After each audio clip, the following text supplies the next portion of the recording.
הגליל העליון, וגם כמו שראינו בבקעת בית שאן וגם בערבה, כתוצאה מכטב"ם שהצליח לפגוע בבית בבית שאן, ראינו נזק נרחב למבנה, שריפה שפרצה במקום, אבל לשמחתנו ללא נפגעים. המקרה הזה רק מבהיר לנו את החשיבות להישמר להוראות פיקוד העורף. המשפחה ששהתה באותו מבנה נכנסה למרחב המוגן, ובכך חייה ניצלו. אנחנו רואים באמת במהלך השבועות כטב"מים רבים שחודרים לתוך שטחי מדינת ישראל. מערכת ההגנה האווירית, צריך להגיד, מיירטת כמעט את כולם בהצלחה.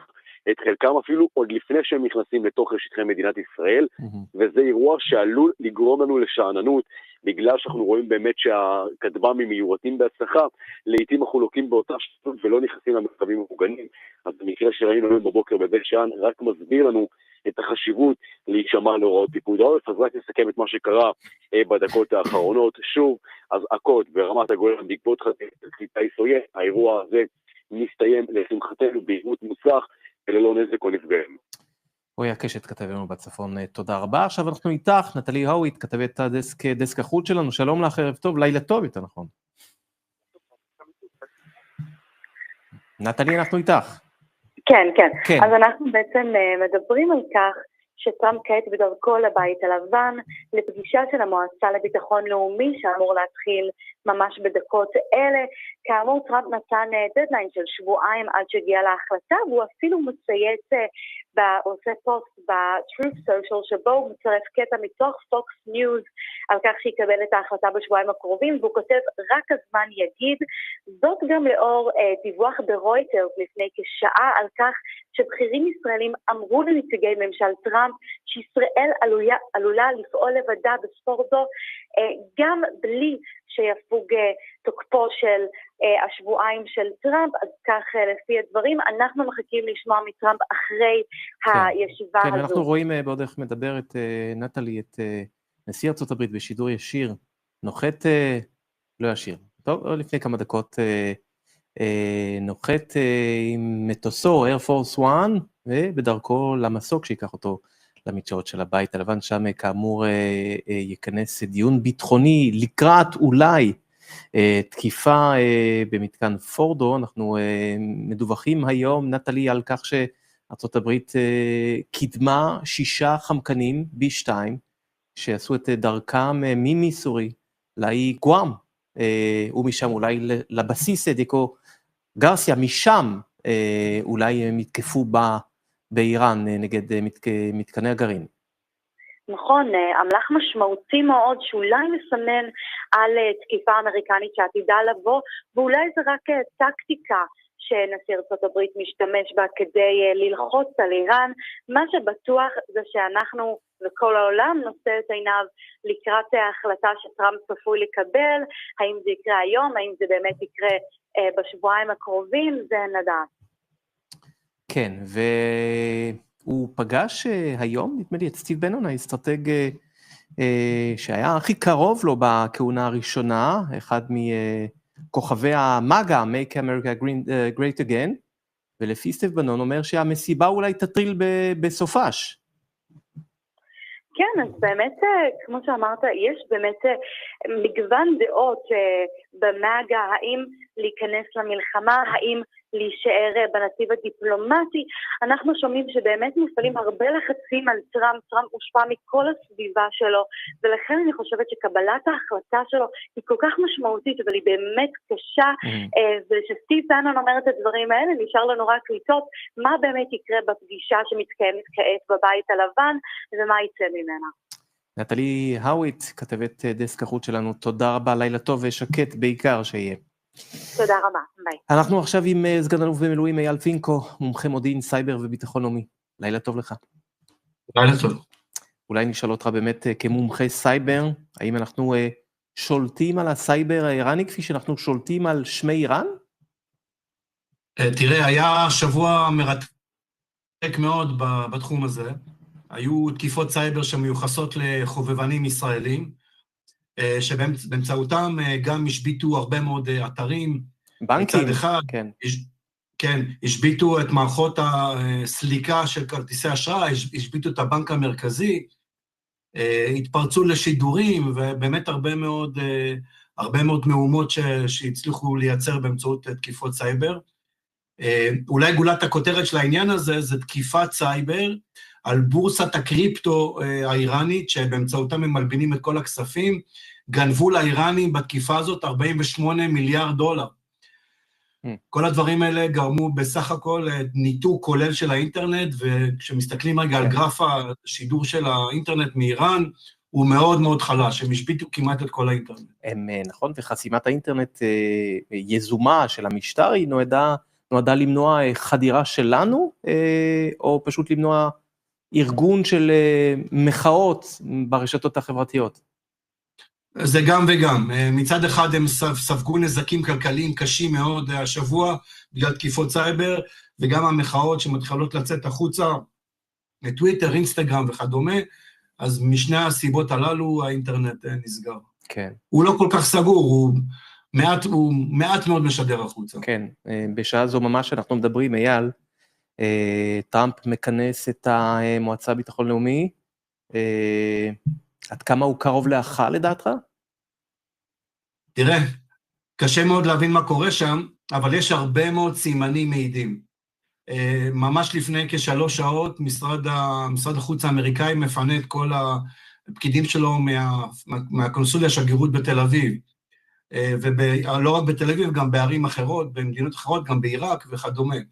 מטוסי ה-B2 מפציצים, מתחילים להתרכז בסעודיה לקראת תקיפה. הצי החמישי והשישי נמצא שם, הרטוריקה שלו בעקבות הכישלון של השיחות אתמול עם האיראנים, הרטוריקה של טראמפ חזרה להיות יותר אגרסיבית, כך שאם מסתכלים על הסימנים המעידים ועל המוכנות של הפנטגון, אנחנו ממש קרובים לתקיפה אמריקאית. כן, ובכל זאת, מה כן יכול להרתיע את דונלד טראמפ? האם אנשי המגה, הבדלנים שמסביבו, האם האזהרות של רוסיה, האם האיום של החות'ים, של האיראנים שמאיימים לסגור את מצרי הורמוז? מה טענות הנגד? כן, תראה, הדבר אולי המשעשע במצרי הורמוז, שאנחנו עכשיו, חיל האוויר הישראלי, מתחיל לפנות דרך לאמריקאים. תקפנו את ספינת המודיעין שלהם, תוקפים עכשיו אוניות נוספות, שעשויות להיות מוליכות, או עליהן מותקן אמל"ח, למכה שנייה איראנית, ובטח ובטח שיופנה מול הצי האמריקאי. אז יש, אני חושב שזה פחות רלוונטי, אבל אני חושב שיש לחץ גדול מאוד, שוב, מהכיוון בתוך המדינה, ממי שהם כנראה שלוחי הקטרים והסינים. הסינים בטח ובטח לא מעוניינים בתקיפה הזאת, למעלה מ-30% מהאנרגיה הסינית מגיעה מתוך איראן, והמשמעות היא משמעות כלכלית אדירה לסין, וכתוצאה מכך על הכלכלה העולמית. והרוסים, כפי שציינת, הם משחקים משחק כפול. כן. בסך הכל, הם לא רוצים לאבד את השותפה האסטרטגית שלהם מהאיראנים, האיראנים עזרו להם באמצעות משלוח של אמל"ח, 9,000 כטב"מים, רק בתחילת שנה שעברה, הם לא רוצים לאבד אותם, מצד שני, הפסקת, אתה יודע, כתקיפה על איראן, בעצם עכשיו יעלה שוב את הנפט והגז הרוסי לשולחן, והם יוכלו לשחק עם זה עוד יותר. כך שיש פה איזשהו משחק כפול רוסי, יש הרבה מאוד לחצים למה לא, אבל נראה שיש יותר לחצים למה כן. כן, כ1,000 כטב"מים שוגרו לעבר ישראל מתחילת המלחמה, רובם יורטו.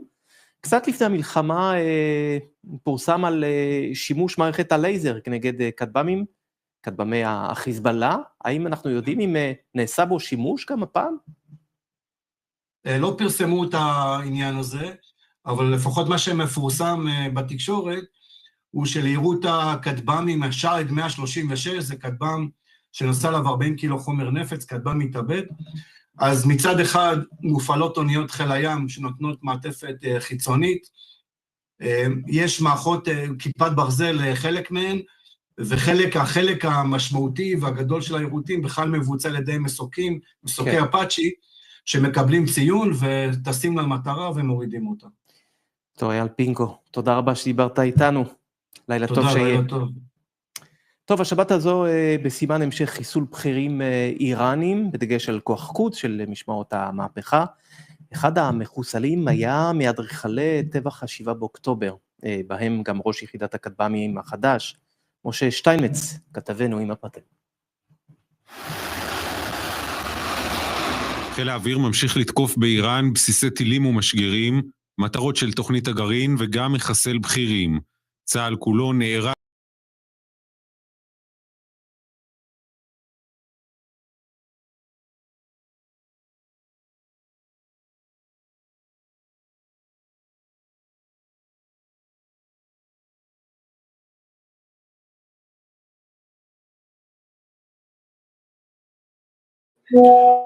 Good evening, everyone. This is Greg Roman, Executive Director of the Middle East Forum, reporting live from Philadelphia. I'm joined by Eric Navarro, Lieutenant Colonel in the U.S. Marine Reserve, and we are here to give you the latest news on the Iran-Israel conflict, which now has extended to include the United States Air Force. Only a few minutes ago, President Trump tweeted out on Truth Social that 3 Iranian nuclear sites have been hit by U.S. bombers, including Natanz, Fordo, and Isfahan. We heard earlier today that B-2 bombers have been deployed from U.S. air bases to Guam as a forward operating system. And now, according to senior Israeli and American sources, those same B-2 bombers have struck the deep underground Fordo nuclear facility. They have struck Isfahan and they have struck Natanz. President Trump shortly put out a statement saying, quote, "We have completed our very successful attack on the 3 nuclear sites in Iran, including Fordo, Natanz, and Isfahan. All planes are now outside of Iran airspace. A full payload of bombs was dropped on the primary site, Fordo. All planes are safely on their way home. Congratulations to our great American warriors. There is not another military in the world that could have done this. Now is the time for peace." Eric, you've spoken a lot about this over the past week and the potential involvement of the United States joining Israel's attacks against Iran's nuclear program, its missile program, and others. What's your take on this latest development? What does it mean for the U.S. and what does it mean for the war? Well, it means that President Trump has made the correct decision to reestablish deterrence, to show clear strategic clarity, like clear objectives about what we're trying to do there. He's been consistent for the last 10 to 15 years that Iran cannot get a nuclear weapon. If you notice in that statement, right, he was very specific about the aims or the objectives of the strikes, and now he says now is the time for peace. So we're not talking about an extended bombing campaign by the U.S. or regime change or nation building or anything like that. He's simply been very steadfast in the objective of stopping Iran's nuclear weapons program.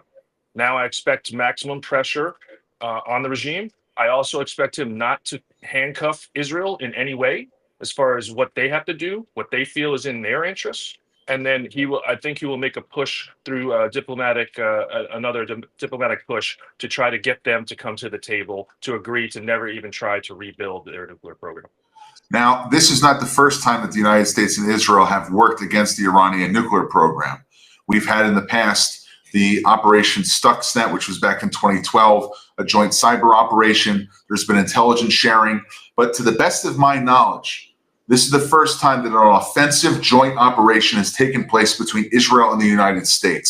In all the years that you've had in the Marine Corps, has there ever been an instance of training between the U.S. and Israel, going from an instance that you can speak about, of course, that went from training and now into full operational offensive means? And if not, what does Israel-U.S. defense cooperation look like now going forward?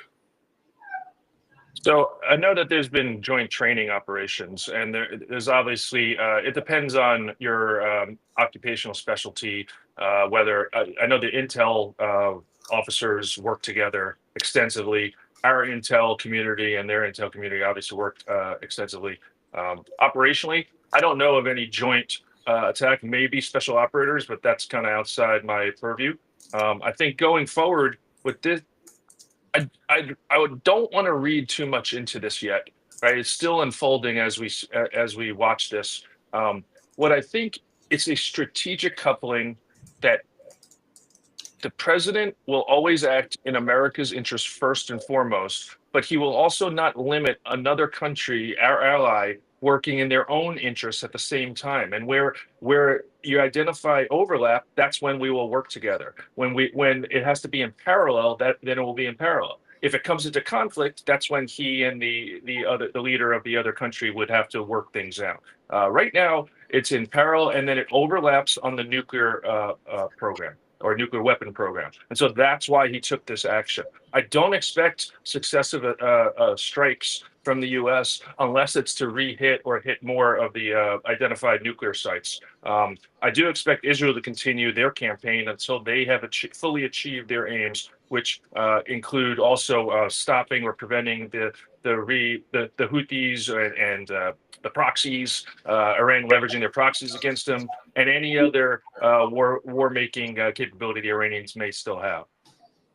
Now, beyond everything that we've heard just in the last half an hour, is this a one-off?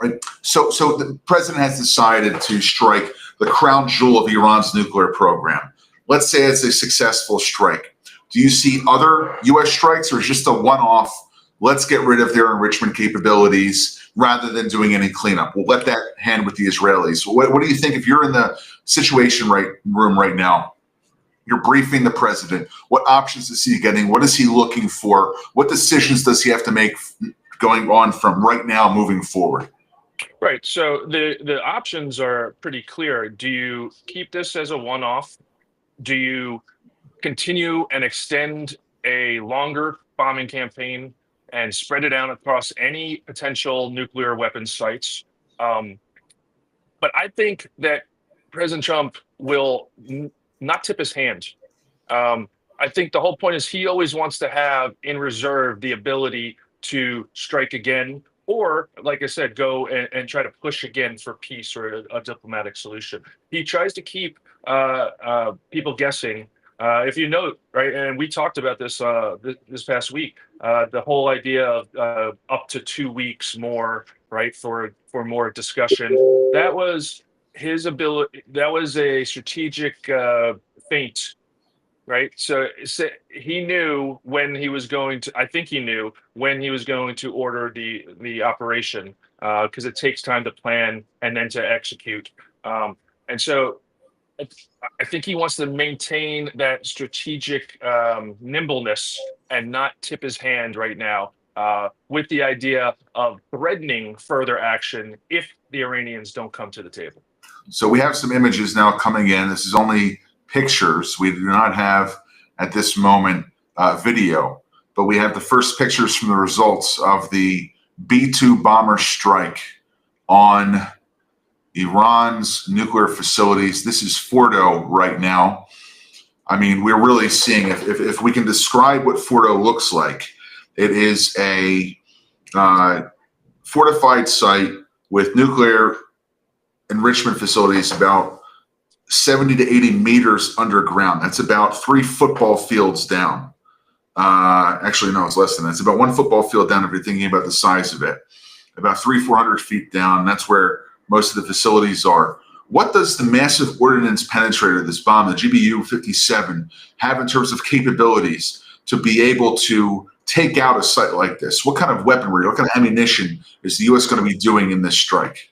Well, so the massive ordnance penetrator, the reason why it's effective is it weighs 30,000 pounds, but only 6,000 of that is explosive. So it's this heavy duty casing and weight around it. And so when you drop it from a height of, say, 30,000, 20,000 feet, the kinetic force allows it to punch through the ground even before it explodes. And so you get a delayed detonation that allows you to go further under the ground and then concentrate that high explosive power underneath the surface of the ground. Now, if you bomb or drop multiple of them, especially if they hit right above each other, then you have what they call like a drilling effect. So you keep going down further and further. And then also what you're seeing there, it looks like an inferno. So the explosives are going to damage the facility, and then you're going to get secondary explosives from all the, the chemicals, the fuel, even the uranium that's there, right? So that's going to be a consideration when they do battle damage assessment. How much of it's been destroyed? Is the area contaminated? And those sorts of considerations. So what we're looking at right now is an image of Fordo, the facility itself. You see mountainous terrain. There's a perimeter, I guess, that's heavily guarded. There are some buildings which are above ground. But if we look just in the center of the screen, and we don't have the marking right now, but we'll get that from the tech when they're able to join us. This was not expected this weekend, but that strategic feint by the president seems to have been something that played well into the U.S.'s hands and against the Iranian interests. But this looks like a mountain facility, something that you might see in Cheyenne, Wyoming with U.S. Strategic Command, or some of the Space Command force they have in Hawaii and Alaska, other areas I'm sure where you've been deployed before.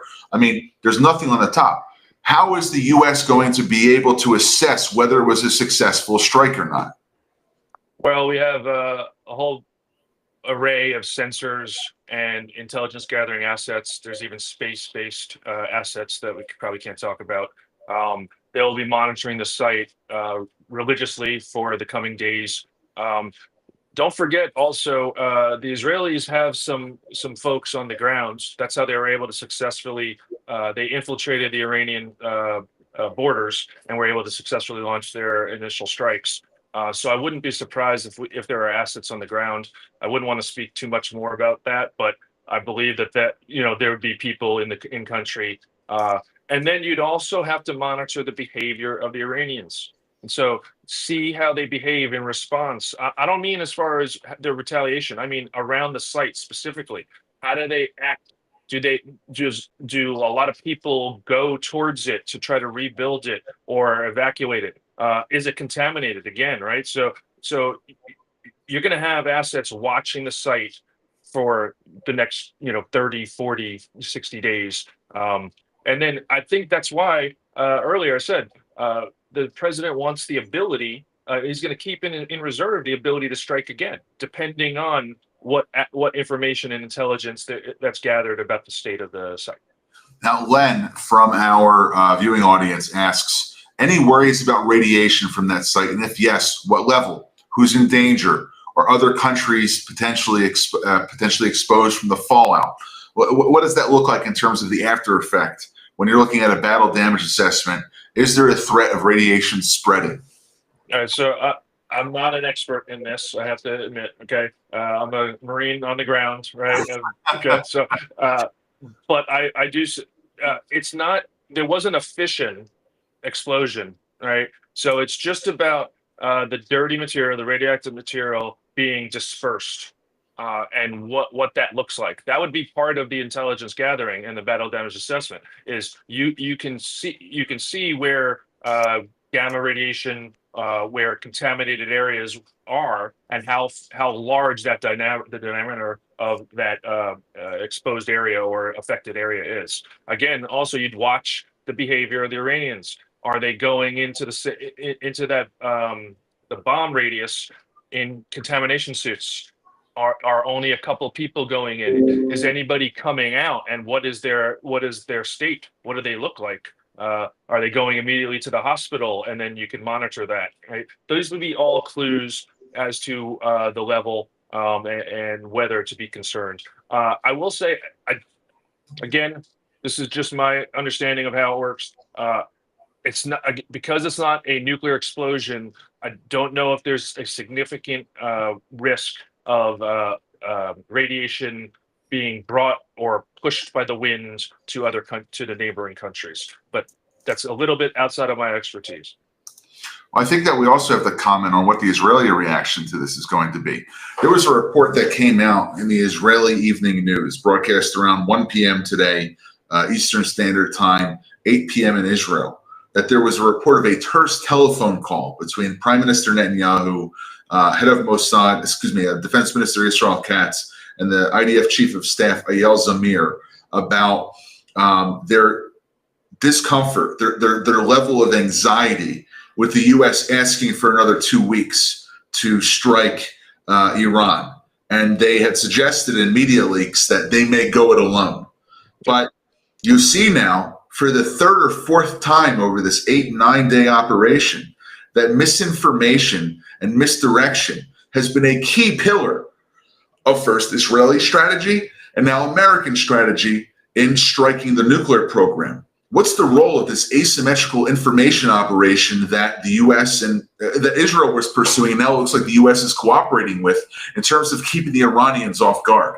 Yeah, so I can speak intimately about this because I've been involved in information campaigns and influence campaigns, and we've been studying hybrid warfare and leveraging all of these different aspects, what we would call non-kinetic fires. We target specific reactions that we want to get, and then we leverage different tools of the information space to achieve those desired effects. And that's what you're seeing here. The Israelis did the same thing, but I'm really impressed with the U.S.'s embrace of it. We were not always great at it. We were good at it during the Cold War, and then we kind of lost our way post-Cold War and had to get it back. But President Trump seems to be a master of it. I think he's done that, by the way, on the domestic front as well, right? His ability to influence people, but he's using that on the world stage to great strategic effect. Even if the reports of that intra-Israeli discussion are accurate, then he even had the Israelis either fooled, or the leak of that was part of the play, right? Was part of that feint, and you've seen tons of different leaks on all sides, and every power, every nation involved in this is doing it, and so it's a question of who's more successful at it. So far, it's the Israelis and the U.S. Eric, we have some footage coming in right now of Fordo from Qom, which is the city next to it. I have not been able to verify this yet, but this is being broadcast on Israel's Channel 12. And I want to bring this to our audience's attention. It's the first live footage that we have coming out of Qom. And we're going to be joined by Jim Hansen for a second in a few minutes here. But this is the first video coming out of Fordo. من به گازه شهرانو زدم.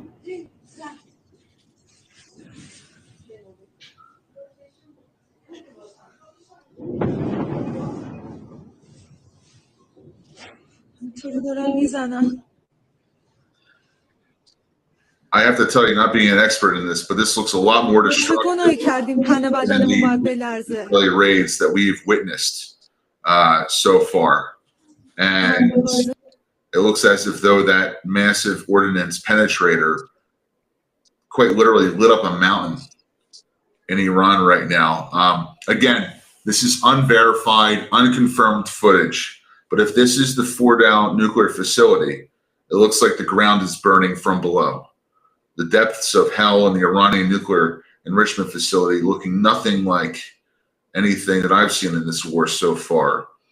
Standing at Hades Gate and now looking at the results of the U.S.'s entry into the war. Jim Hansen, we're going to go to you for a second because you're in Washington. You've been following this in D.C. for the past week and a half now.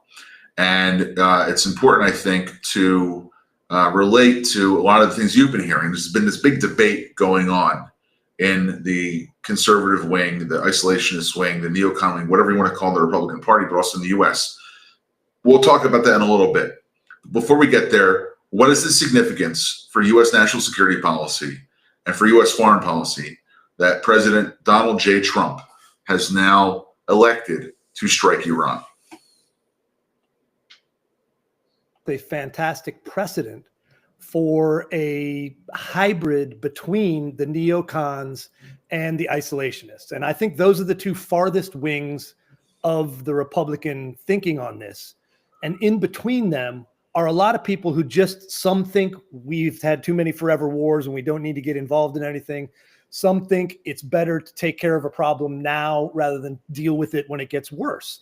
And so there was a widening rift between them.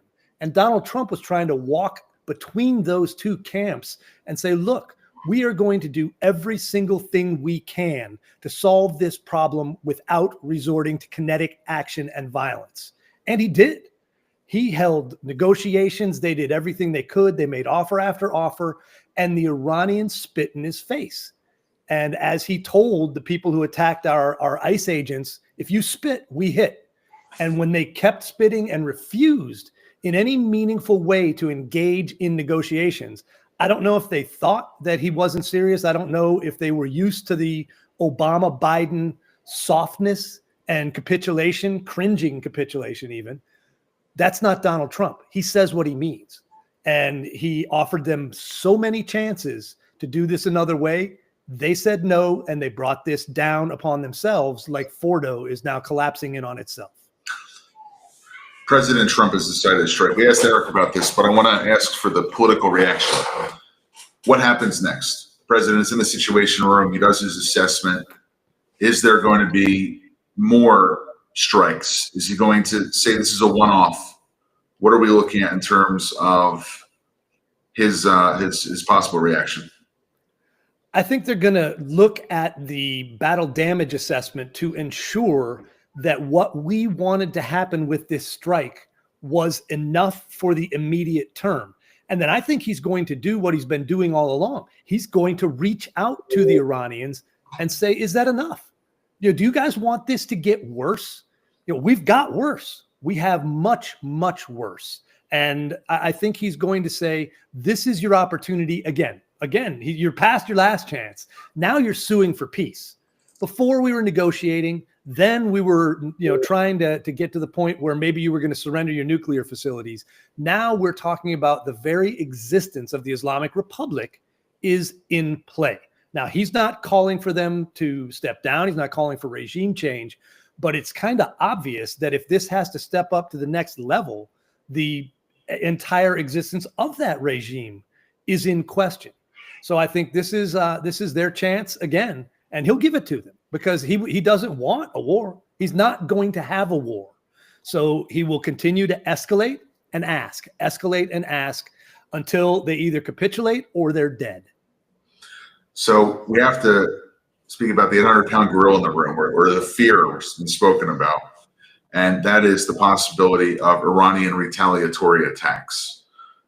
We now have 40,000 American troops who are based in the region. We have 3 aircraft carriers, 2 of which are in theater, another which is on its way, the Gerald Ford. We have American allies. We have the refinery capabilities, the oil export capabilities. We have the Strait of Hormuz. We have Israel potentially getting hit. Turkey could get hit in terms of Incirlik base. The Qatari hosted base, Al Udeid, could be struck. There are as much as there's a ripe target bank for the U.S. to go after in terms of the nuclear program and other Iranian military sites, the Iranians now have promised that they will retaliate against the American forces in the region and also U.S. allies. What has the U.S. done? I'm going to ask Eric about this, and Jim, I'm going to ask you to follow up. What has the U.S. done to prepare the U.S. military for what I think is the inevitable response by Iran? Well, okay, so first, I would dispute whether it's inevitable, and I'll get to that in a second.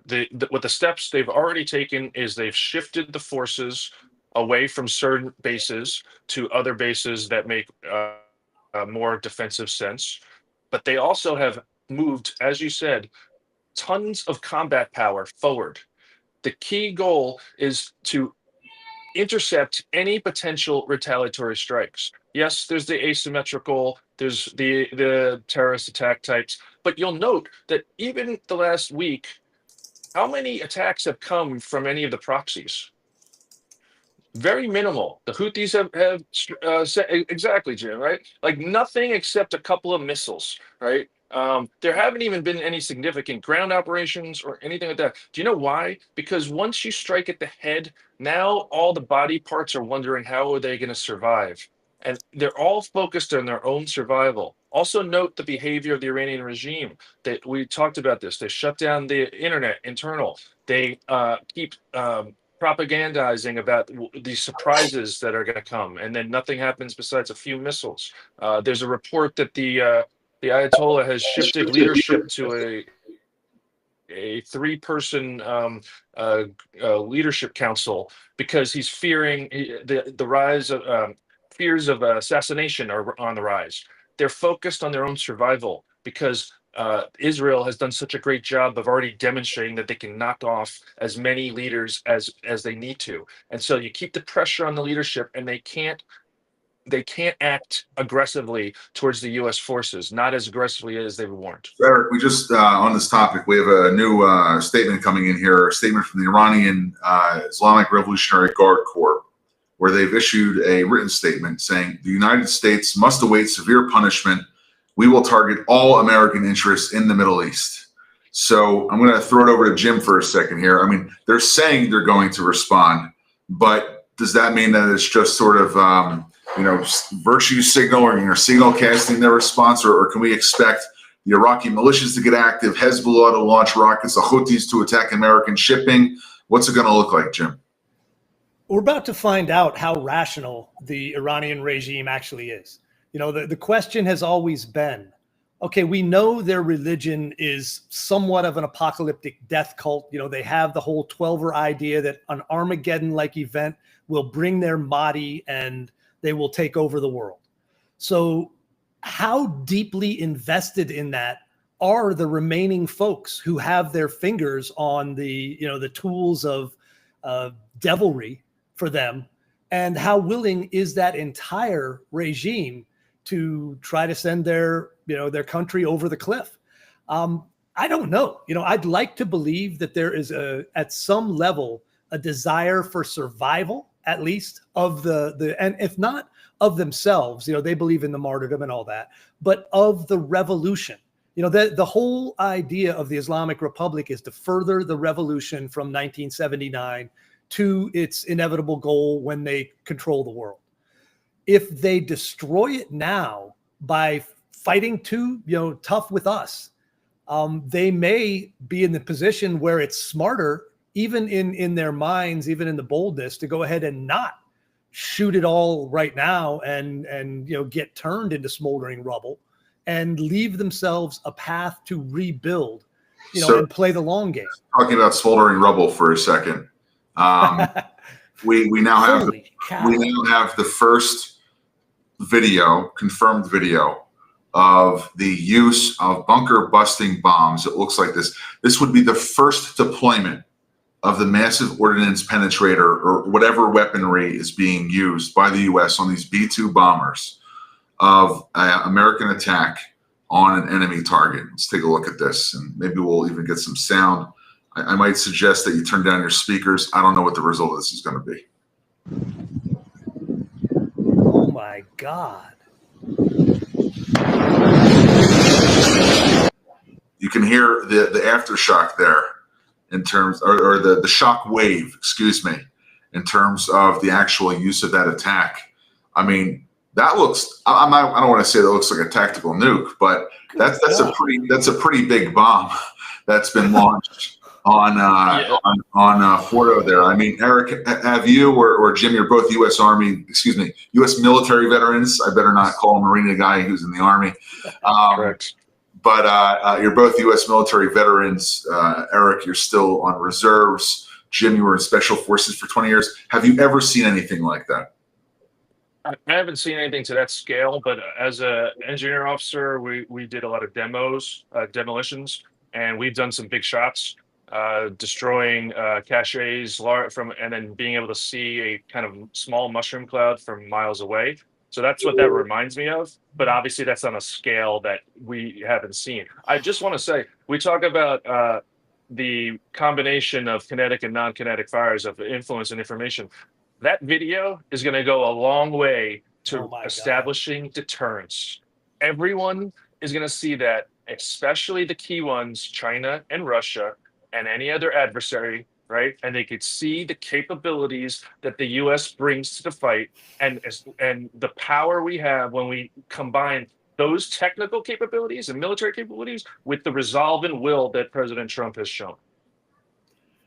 So I think that's an excellent point, because the action taken itself was vital, because we couldn't allow Iran to do their delay game and play we'll negotiate, lie, taqiyya, as Shia Islam allows you to lie to the infidels in the furtherance of your own goals. But as Eric just said, I'm gobsmacked by that. I literally was almost in shock at the magnificent fury that represented. And I think that's something that should be associated with the wrath of the United States. You know, we are not a paper tiger. We are the baddest thing on this, you know, globe, any way, shape, or form. No one can touch us. And that right there was a hellish reminder of what happens to people who cross us after they've been given every chance to play by the rules. So let's take a look for a second here at Fordo. We have information from the Intel lab that came up giving credit to Orion International. And this is a picture of what may look, or what the schematics may look like under the hood, underneath that mountaintop there. And I want our audience to think about those bombs going off and the targets that it may go for. And Jim and Eric, I'd like you to maybe comment on this in terms of if what you just saw, in terms of that massive ordnance going off on top of Fordo, would be enough to destroy this facility. You see, this is the top of Fordo we had already seen prior.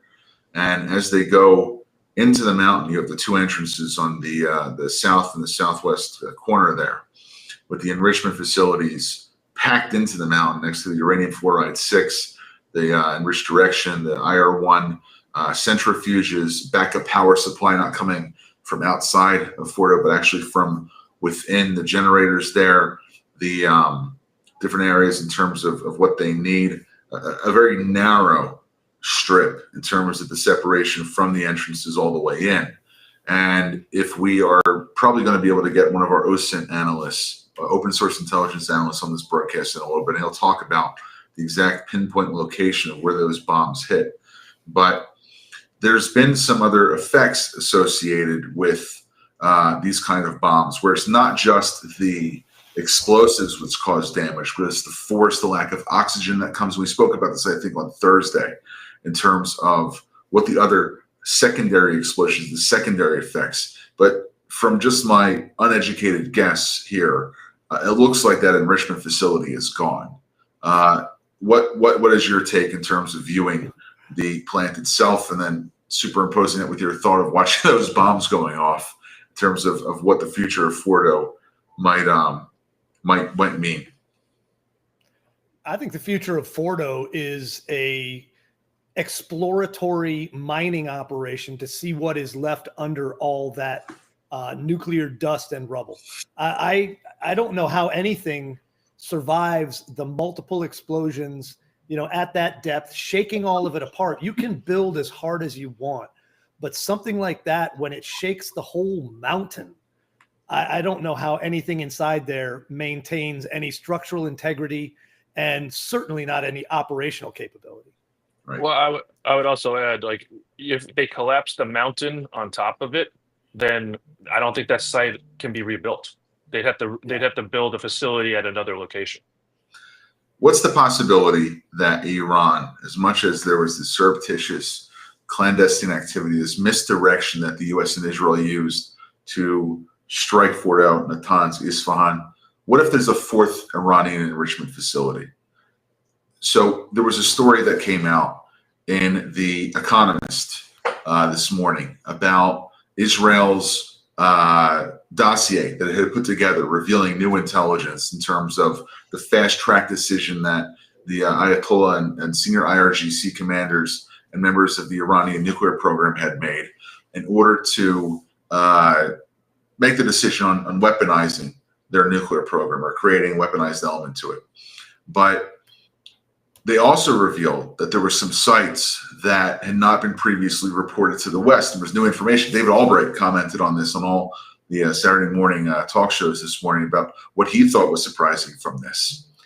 What if the Iranians have a site that we don't know about, and we've just bombed 3 of them, but now they're going to use the 4th to potentially fast-track uranium, put it into a device, launch something else? I'm going to throw this over to Michael Rubin. Yeah, Greg, this is actually something that Chuck Wall, the former U.S. Air Force general who led the U.S. air campaign in Afghanistan, talked about several years ago. He actually looked at this as an opportunity, because if Iran has a secret site we don't know about, buried under another mountain, for example, it would be natural if, in the wake of these attacks, we saw the Islamic Revolutionary Guard Corps rushing reinforcements to that site.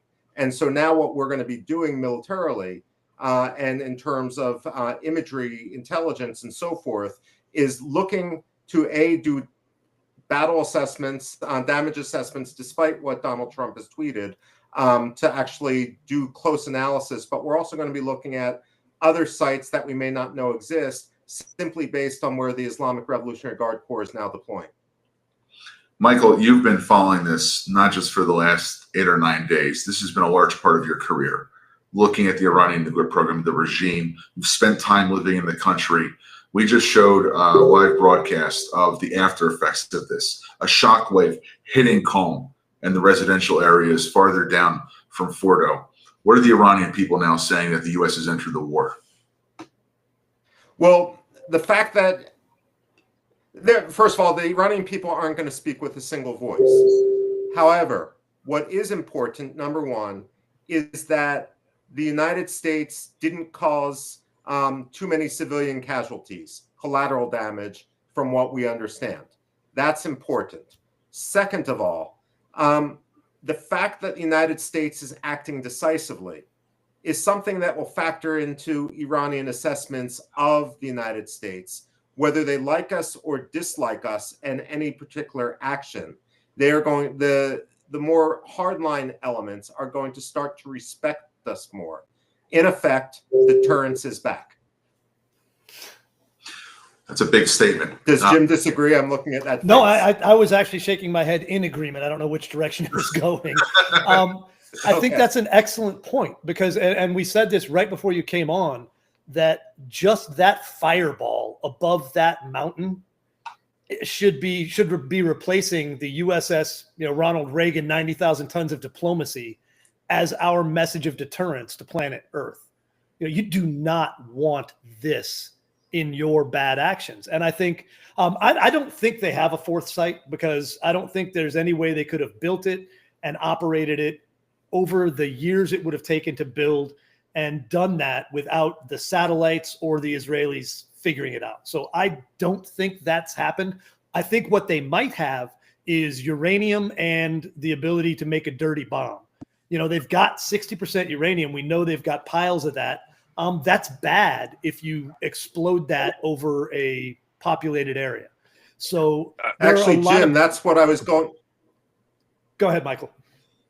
No, sorry. That's what I was actually going to be writing on tomorrow in the Middle East Forum Observer, because one item that we're not really talking adequately about, we're talking what Iran could do with its enriched uranium. But when Muammar Gaddafi, for example, decided to give up his program in 2003, or when South Africa decided to give up their actually nuclear bombs in 1991, in 1991, the International Atomic Energy Agency went in, and it still took them 19 years to dot all the I's, cross all the T's, and say South Africa was clean. In 2003, the CIA and MI6, from what I understand, rushed in order to dismantle the industrial base of Libya's weapons of mass destruction program, because the mercurial Gaddafi could always change his mind. The question we need to start talking about now is, who is going to go in order to secure some of the enriched uranium stockpiles and other nuclear goods? You can't really trust the International Atomic Energy Agency. Mohammed al-Baradei, the former director, has been as partisan as can be, and at the very least, the whole fight inside Iran is a testament to how incompetent the IAEA was over the decades. I would actually nominate India for this, because India is the only country I can think of that is trusted by the United States, the Israelis, and the Iranians, and might be able to facilitate some of the removal of this. But we've got to figure out how to do that. Michael, I asked Eric and Jim about this, but what might be next on the horizon is the Iranian retaliation against American targets. What options do they have in terms of retaliating now against the United States for its involvement? If you think they're going to retaliate at all, there's some mixed opinions here on whether they're going to strike back or capitulate. Well, first of all, I do think they're going to retaliate. But what they've done in the past is talk big, but then hit something in a very controlled fashion to try to convince us not to retaliate again. However, because this is so, the nuclear program is so tied into the supreme leader and his legitimacy, he's going to feel desperate. He's going to feel that he needs to respond. Now, when Iran responds, they're not going to do it as we expect. We keep talking about what might they do in Bahrain, what might they do in Qatar, what might they do in the United Arab Emirates. I'd be much more concerned about what they're going to do at a mall in Des Moines, Iowa, or what they're going to do at the U.S. Embassy in Seoul, South Korea. They're going to hit us where we're not expecting it. So you think that there's going to be a asymmetrical response, something here on our soil. What are the U.S. intelligence and law enforcement agencies at the federal and state level doing to prepare for that potential retaliatory strike? I mean, that's something that I think Jim might have a better sense than I do, because it's not my area of expertise. Jim? I wish there was something we could do. All right. As Michael said, they can hit us anywhere. You know, once they decide to do it and decide what level of danger they're willing to accept in an attempt to hit us back, we are all over the world. We are exceptionally a soft target here in the United States because we're a free, open society and we don't have control of our population. We don't have secret police. You know, to the extent we spy on our own citizens, it is minimal compared to what the tinfoil hat crowd would tell you. And it's not enough to stop any kind of well-constituted attempt to hit us. But that is one hell of an escalation. So hitting us in the United States goes right back to 9/11 and the kind of feeling that how dare you do it here? So I think if there's going to be a response, and I think Michael's right, there will be, it's likely to be overseas, and they'll pick something that goes right to the edge of causing us damage, but not enough that we actually feel obligated then to smash them back again. But isn't this yeah, Jim. Greg, I'm going to intercede. I'm sorry. One of the issues that I'm worried about when it comes to the supreme leader and how the Iranians act is Iran is a huge country. It's 4 times the size of Iraq, 6 times the size of the United Kingdom, and therefore Khamenei may believe that he can act because he's sophisticated in understanding the American political discourse. He understands that the Americans aren't keen to be put boots on the ground, and that he may feel that that gives him some space to act, knowing that the United States might be able to bomb here, bomb there, but that we're not going to put the boots on the ground because Iran is simply too big of a target to swallow. Yeah, but I would argue that's where Israel comes in. Right. So let's not forget that they're executing strikes on a daily basis throughout Iran. So yes, the U.S. is going to limit its impact, its strikes, and not look to put boots on the ground or anything like that. But if Israel maintains air supremacy and can patrol the skies so that if any leadership pops their head up, they're a target, I think that can mitigate some of the dangers that you're mentioning. I do believe we've seen. I agree with you, Eric. Although I'm not sure how much the Israelis want to do this into perpetuity. One of the issues we need to look at is the interplay of the Islamic Revolutionary Guard Corps and Iranian intelligence with Mexican cartels, with South American cartels, and so forth. Because when the Iranians act, they're going to do so by proxy, not necessarily with their own people. But what I'm afraid, quite frankly, is it's going to be hunting season on Jews worldwide. And whether that's coming directly from Iranian intelligence cells or from others who are inspired by them, this is what has me most concerned. That's a hellish idea. I want to throw something out there. We have asymmetric things we haven't done as well. We could pull them out of the banking system. You know, if they actually, depending on how they react to this, if they step too far and create any kind of a cascading badness, pull them out of SWIFT, blow up their ports and isolate the entire country. It doesn't involve boots on the ground, and we could make it impossible for the regime to operate. So there are ways we can do things to them that make that not a viable operational country. Actually, Jim, I'm glad you brought this up because you probably know of the late Ace Lyons, James Ace Lyons, who commanded U.S. Pacific Command during the Carter administration. When the hostages were taken, he was initially charged with coming up with a plan to compel their release. And what he argued is that the United States should occupy all the ports of Iran and the Karg oil terminal through which 95% of Iran's oil is exported. Jimmy Carter vetoed that. Then you had a situation after the 1983 Marine barracks bombing in Lebanon where Ace Lyons again had said, we need to retaliate against Iran by taking the Karg oil terminal. And in this case, it was Ronald Reagan's Secretary of Defense. Was it McNamara? Who, I'm blanking on the name. Ronald Reagan's Secretary of Defense, who was worried about what the Saudis would think if we did that, and therefore diluted it. The point is that we've had these war plans on the shelf for almost 50 years. And first Carter, then the Reagan administration ordered them shelved. And to his dying day, about 3 or 4 years ago, Ace Lyons, who passed away when he was like 94 years old, was really, really bitter that we didn't do the obvious thing. Because remember, and as you know best, not all military action involves bombing. Sometimes it's simply denying certain space to others, and that's enough to bring the regime to its heel.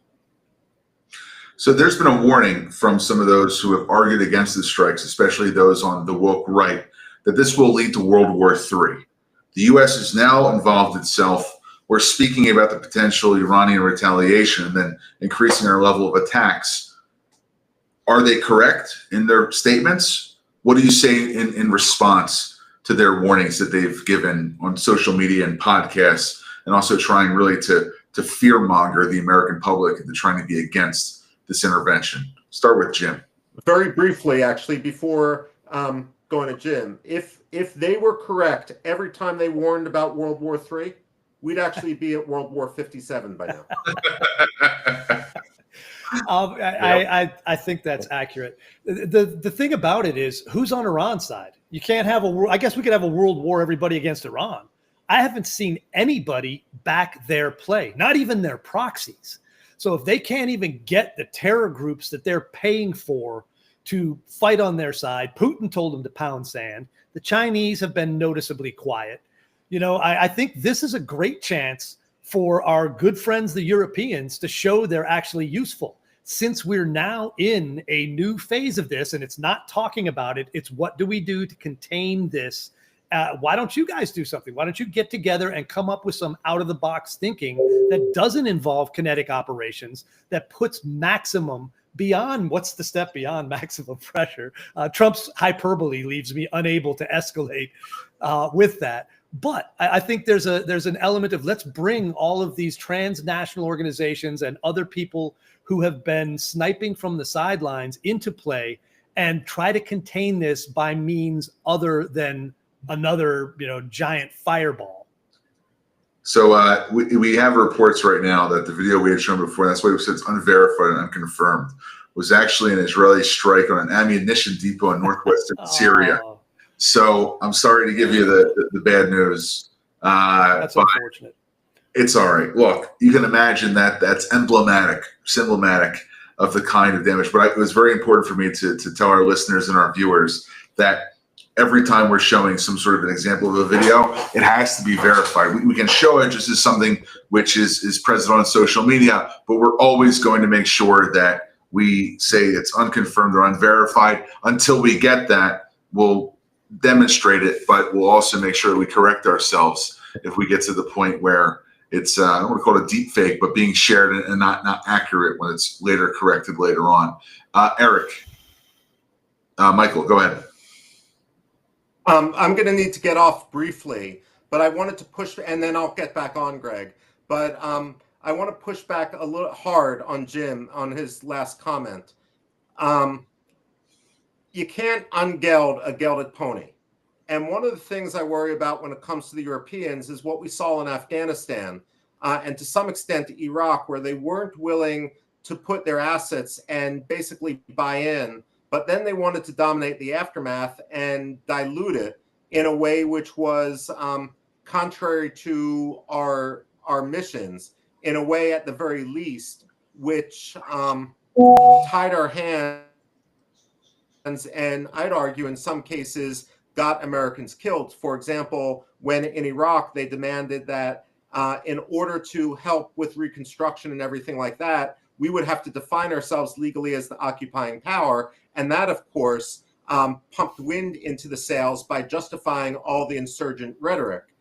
In Afghanistan, we would have the Germans who wouldn't, I mean, with all the caveats that they were involved in, if there was a firefight, the German rules of engagement were to get up and flee faster than the French army in World War II. The fact of the matter is that trying to dilute the aftermath, on one hand, you gain more legitimacy theoretically by bringing people in. On the other hand, oftentimes it comes at the impact of effectiveness. I'm going to get off and turn the floor over to Eric because I know Eric has some things to say, but rest assured, I will be back on. Okay, thank you, Michael. Eric? Yeah, I really despise the woke right, and I think that they are emblematic of a weakness that has plagued us, especially. It's obviously long from Vietnam, but it's an Iraq war syndrome where we think every bomb will mean regime change, and every regime change will be boots on the ground with us rebuilding the country from the ground up, nation building. That's not what's happening here. The president has been very clear about the limited objectives involved. Just because we strike these does not mean we are effectively going to be at war with Iran over the long period of time. That's not what he's seeking. In fact, by the way, there's reports that the president's going to address the nation tonight. So I believe he's going to use that address to frame the current, not just the current situation, but where he wants to take things. Right. So he's going to be, he's definitely going to stake limited objectives, no nuclear weapons program for Iran. And then if they don't come to the table, they will get more wrath from the US and from Israel. But he's trying to get them to come to the table and agree to giving up their full nuclear weapons. The woke right, the others, these are the same people that warned when Ronald Reagan did a military buildup during the Cold War that would actually lead to World War III. This is what happens all the time. It is a defeatist attitude. We need to take bold action with clear strategic objectives and show the resolve necessary. And by the way, no action is without risk. Guess what? Things happen. Hey, Eric, it looks like we may have lost your audio. Jim, you hear him? No, I don't hear him. Yeah. But Eric, you were right in the middle of a point. My apologies. You all right? All right. Let's go to Jim just for a second here, because it's important to not just understand what's going to happen today, what President Trump is going to speak about. In fact, I'd actually like to hear your thoughts on this. President Trump is going to address the nation in 52 minutes at 10 p.m. Eastern Time. What's his message going to be to the United States and its citizens? I think he's going to do what I said at the outset of this. He's going to tell Iran that this was their final warning. You know, that if they want more of this, we have more. If they don't, then open up and surrender your nuclear facilities, back away from them, and agree that that's no longer going to be your goal, and you're going to allow whatever entities we decide are going to go in there and ensure that you're not doing it. I can't imagine he won't try to limit this to, he's not going to announce war. He doesn't start wars. That's not his game. So I can't believe he'll do anything other than offer an opportunity for Iran to back out of this and follow it up with what is the promise he's been making from the beginning. The stick is in my other hand, and you either play ball or we will beat you down. Eric, Greg, I think I'm back. Yeah. Okay. That was my main point. I was pointing out, I don't know if you caught it, that the news about the president is going to address the nation. He's going to use that address to shape the next steps in this. He's going to focus on the clear strategic objectives of this strike, and then warn Iran that if you don't, come to the table and give up your nuclear program, there's more to come. So I expect that to happen tonight, and then you're going to see everyone will wait for the Iranian regime's response. They'll feel like they have to respond, but again, the whole point is you have the sword in the other hand waiting to strike again, and they know that, so that's going to factor into their calculations. All right, Eric, Jim, thank you very much. I don't know if there's much that we can do to continue our commentary on this, considering the fact that the president is probably going to be giving us a much more clear picture of what has happened and transpired over the last 3 hours since American planes left Iranian skies with the Iranian nuclear enrichment sites at Isfahan, Fordo, and Natanz completely decimated. At least that's what we can surmise from the president's Truth Social post. We do have the ability to potentially bring in some of our other supporters here. I mean, this came with no advanced warning. We know that B-2s were in Guam, but in fact, when we thought they were in Guam, they were actually flying on their way to Iranian airspace. Again, looking at the misinformation we have here and how it worked to successfully fool the Iranians into not necessarily knowing that the U.S. was going to hit. We do have some questions, Jim, from the audience and Eric that have to maybe be answered here. And I do want to end this in about 3 or 4 minutes because we have to get working at the Middle East Forum to ensure that we are able to provide not just this breaking analysis, but also write some pieces for people tomorrow and make sure that it's not just us talking about this. I just want to thank you for all the coverage that both of you and the rest of our staff and fellows have given over the past 9 or 10 days since the beginning of this operation. Jim, we have a question here. Maybe this is for Eric too. Could the proxies have been held back to attack until after the U.S. gets involved? I think the proxies are more effective against Israel.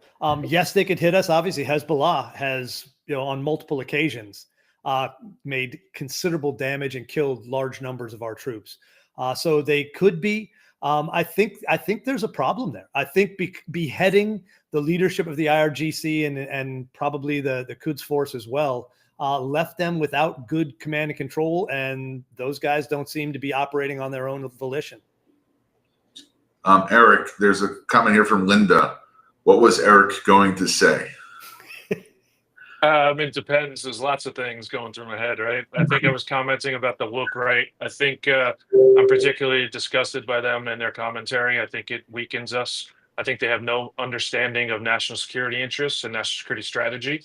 And I don't think their voices should carry any weight whatsoever. I will say, by the way, breaking news, I'm watching a feed from Fox News saying the U.S. dropped 6 bunker buster bombs on Fordo.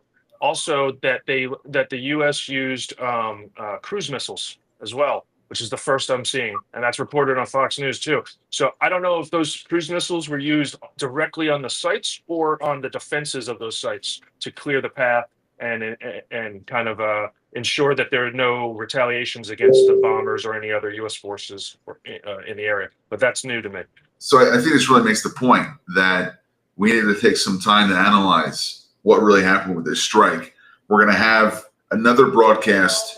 We'll try to do it tomorrow and give everyone who's watching it right now more advance notice of this rather than just 10 minutes since the bombs fell and we got on here.